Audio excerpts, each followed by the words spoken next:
On your somatic healing and nervous system regulation journey, where you're recovering from chronic fight or flight, chronic pain, anxiety, and panic, it might seem like avoiding your triggers is a useful strategy, but I'm here to tell you that that's absolutely the worst thing you can do if you really want to recover, both fundamentally and deeply, and in a way that lasts, and in a way that's fast, that's rapid. I'm Healing Wolf, a professional recovery coach in the realm of chronic pain, anxiety, and panic, as well as other neuroplastic sensations like chronic fatigue, fibromyalgia, migraines, etc.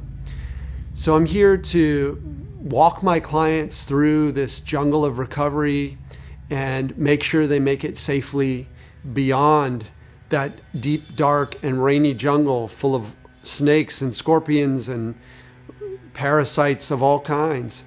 I get them to the other side where there's a beautiful ocean waiting, and we hop in the water together and swim around. And so if you'd like help, I'm here for you. I'm over at healingwolfcoaching.com.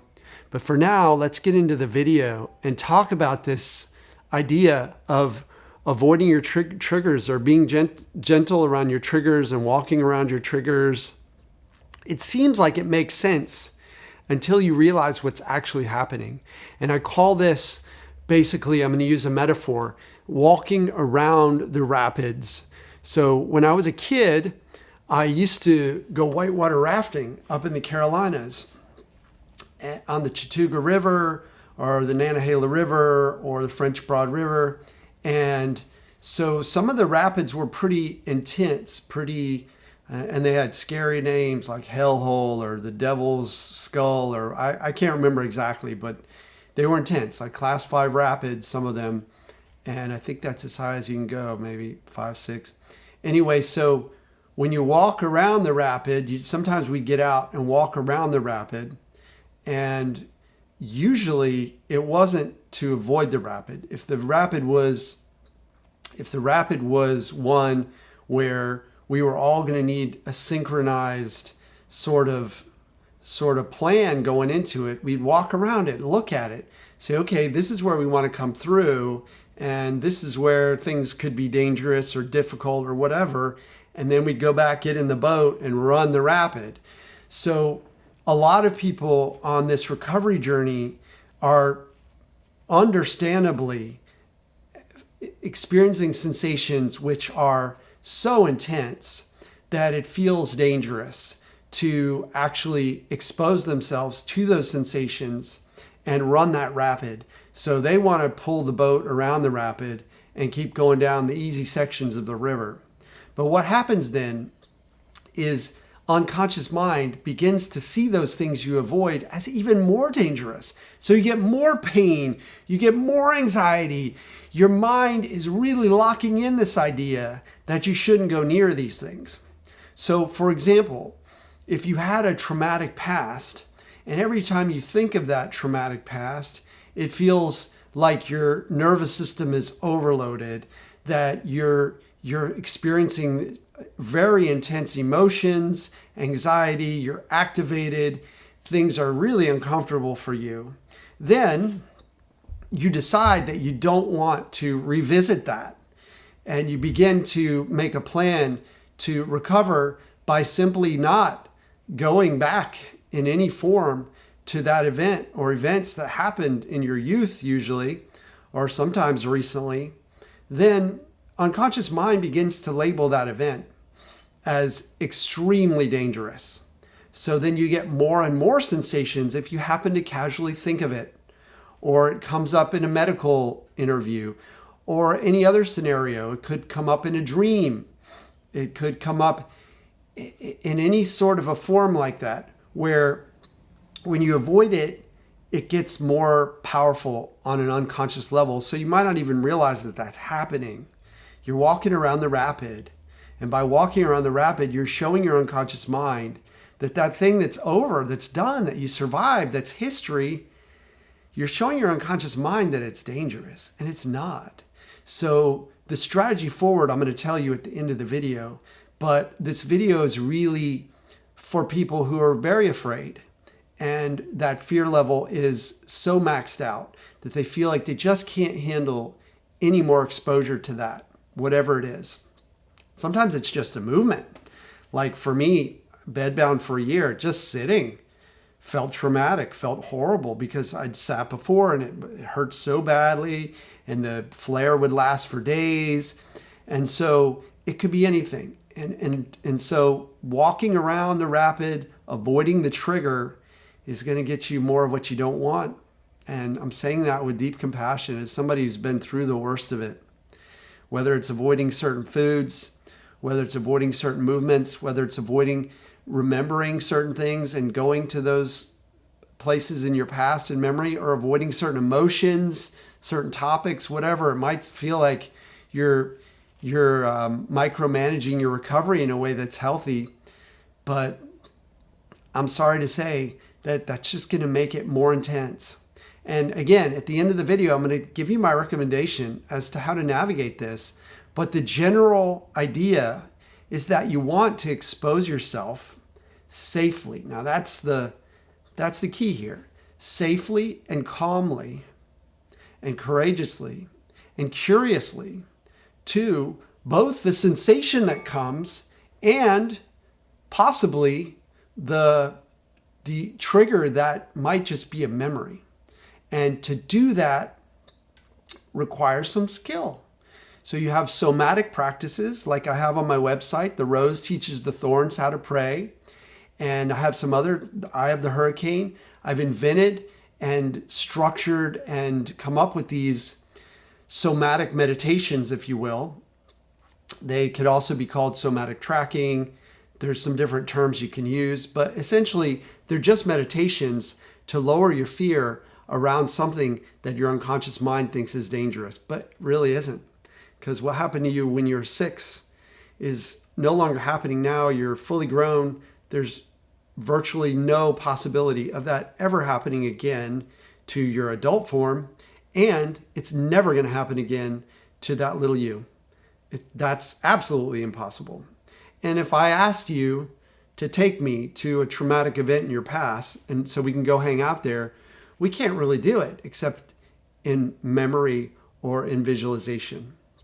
So before I tell you how I address this with clients and how you can address this at the end of the video so that you're not walking around the rapids, that you're running the rapids and teaching your mind that this stuff is insignificant and no big deal, so you just fade the sensations drop over time.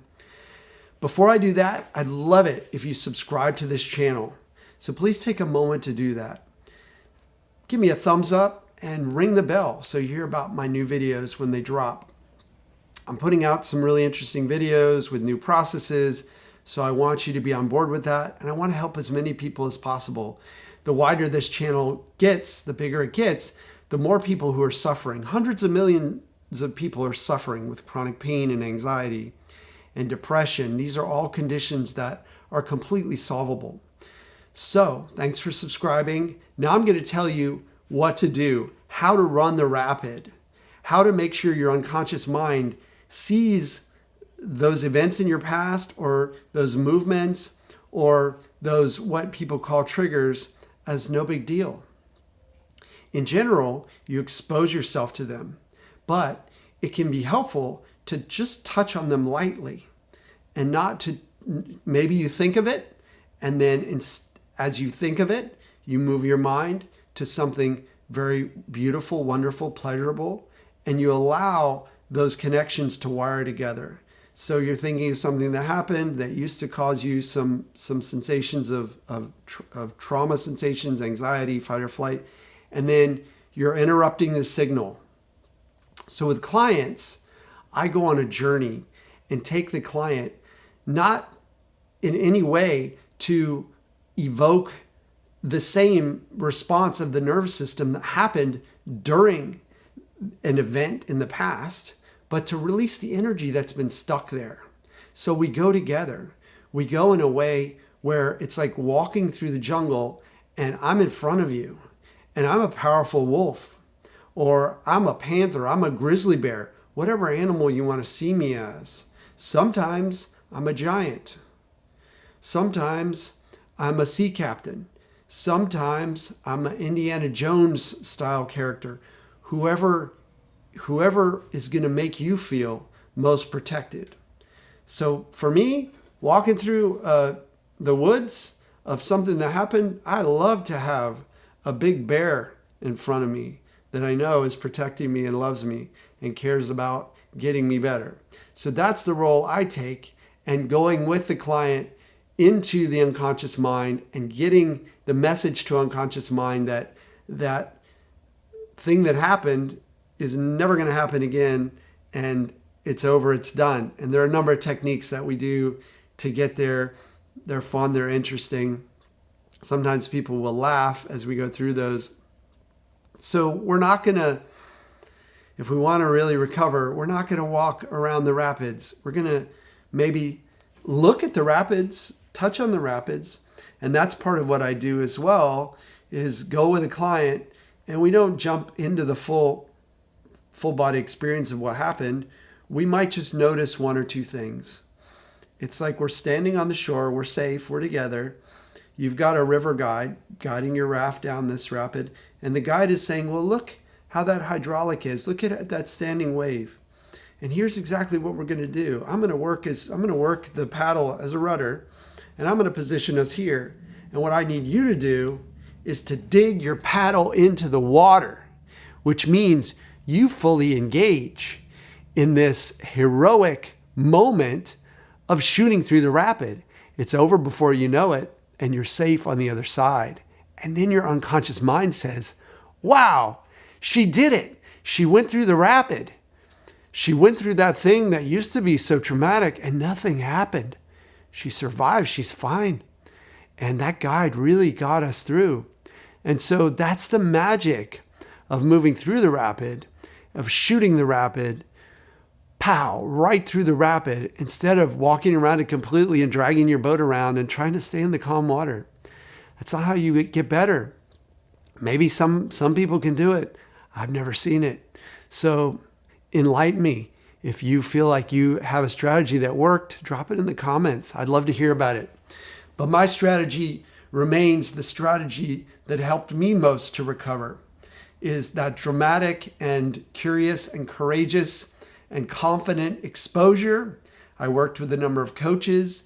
Their confidence and really helped me, and their attitude and their strength, their grizzly bear strength, helped me to realize that I was safe and fine to go right through that stuff. And here I am on the other side, ready to help you. So head over to healingwolfcoaching.com. I've got some coaching slots open in the coming month.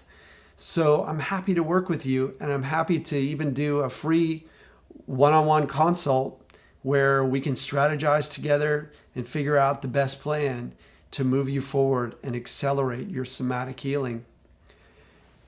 I've got more videos also, so check them out here and subscribe if you haven't. See you in the next one. Thanks for watching. I love you. I know you can do this.